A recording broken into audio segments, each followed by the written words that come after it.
This is an easy to make Westlake beef soup, and it's a dish I've always loved ordering at Chinese restaurants, but I used to shy away from making it at home, mostly because of the eggs. Let me start off by saying I know that this isn't an authentic Chinese cooking channel, but learning how eggs behave in soup is a really valuable technique, and this is a great recipe to practice it.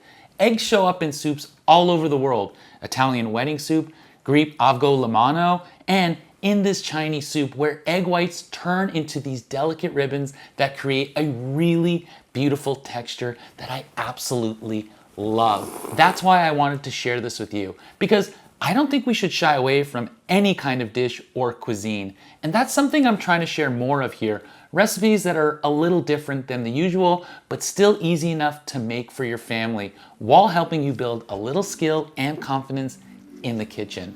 Let me show you how to make it. Start with about 6 cups of chicken stock in a pot. Store-bought works perfectly here. And you can use beef stock as well. I just don't usually have it on hand. Bring that up to a boil. While that heats up, I'm chopping up 2 to 3 big slices of fresh ginger, and I'm keeping the skin on. And I'm taking 2 scallions and chopping up the green and white parts and separating them. Back to the soup, where I'm then dropping in the ginger and the white parts of the scallion. That will infuse the broth with some really nice flavor. Next, we'll prepare the beef. I'm using about 140 grams or roughly 5 ounces of ground beef. I like to give the beef a rinse to ensure I've gotten rid of any blood. This keeps the soup a little cleaner and clearer. Then I get a bowl ready and some paper towels, and I squeeze it dry. Now add the beef to the simmering broth and break it up with a spoon so the pieces stay small. Some recipes and videos will suggest blanching the beef beforehand so that the broth is even clearer, but that's just putting it in for a minute or 2 in boiling water to remove some of the impurities. But I never found that it made much difference to me at home when I made it, but I can see totally why a restaurant would do that. So it's up to you. After a couple of minutes, you can lower the temperature to medium-low to low. Now, add about 1 teaspoon of light soy sauce for a little umami. Some traditional versions also add a splash of Shaoxing wine here, which is a Chinese cooking wine, but I'm skipping it to keep this recipe simple and accessible. Once you make the soup and like it, then maybe you can go exploring some regional ingredients at your local Asian market. Now we'll thicken the soup slightly. In a small bowl, mix 1.5 tablespoons cornstarch with about 2 tablespoons water to make a slurry. I drop some of the water in the soup, so I'm gonna get a little more and whisk it before I pour it into the soup. Let that simmer for about 30 seconds so it thickens slightly. The soup shouldn't be heavy, just silky enough so that the egg ribbons will form nicely. Now for the eggs. In a bowl, crack 2 eggs. Now, there are plenty of ways to get yolks out, but I like using my clean hands. Please, no judgment.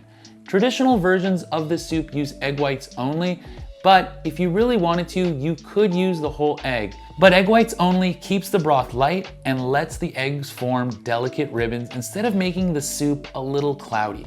Save the yolks for something else. Cookies are always a good idea. Now, whisk up the egg whites really well so that they are foamy. You want to see bubbles. Once I'm done, I'm heading back to the soup. Make sure your soup is on the low setting and gently simmering, not boiling. I'm going to slowly create a current in one direction of the soup pot and then slowly drizzle the beaten egg whites at the center of the pot. You'll start to see thin strands of eggs forming almost instantly. Those ribbons are exactly what you want. Give the soup a taste and add salt if needed. Chinese soups often include a little white pepper, which adds a subtle warmth compared to regular black pepper, but use what you got. Now turn off the heat and finish with a small drizzle of sesame oil. Just a few drops, they go a long way. Ladle the soup into bowls, and traditional Westlake soup can also have some chopped cilantro for added brightness. I also like to give it a little squeeze of lime juice if you have it. I'm gonna top it off with the green onions that we chopped up earlier, and that's the Westlake beef soup. A simple Chinese soup with beef and egg that's so flavorful and easy to make. It's surprisingly fancy for something that took honestly like maybe 20 minutes to make. And if you want to see another completely different way eggs transform soup, check out the Greek lemon egg soup I made recently. Thanks for letting me share this. I hope you give it a try.